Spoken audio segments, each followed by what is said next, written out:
Patuloy na iniimbestigahan ng Philippine Charity Sweepstakes Office ang hacking incident sa kanilang Facebook page. Tiniyak naman ng PCSO na hindi ito nakakaapekto sa pag-anunsyo nila ng winning numbers ng draw result.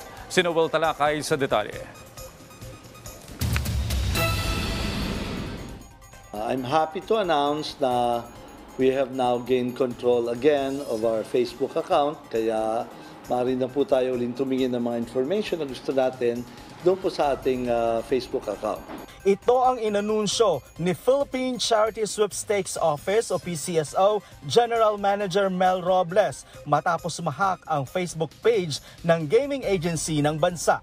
Merong mga sumubok pumasok at na they have gained control as an admin, kaya kahit anong gawin natin i-take down yung page ay bumabalik sila, no?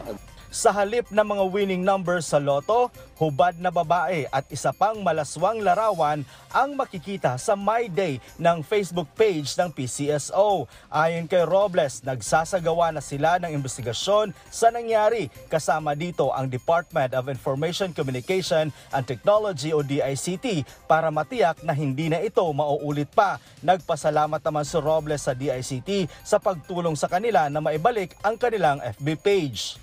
Mahalaga pong maimbestigahan natin para malaman po natin kung anong mga pagkakamali natin, bakit tayo napasok, na-hack, saan tayo nag-relax, no? Hindi naman anya ito nakaapekto sa pag-anunsyo ng winning number ng draw result.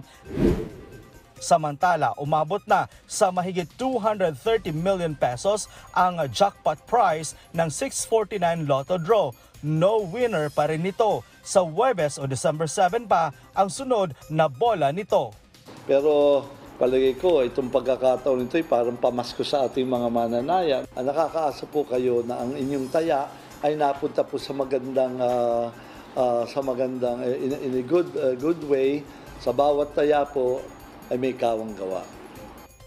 Pagtitiyak naman ng pamunuan ng PCSO, walang dapat ipangamba ang publiko para sa mga draw live streaming nito. Maliban kasi sa FB page nila, may draw live streaming din sa kanilang YouTube channel at sa PTV4.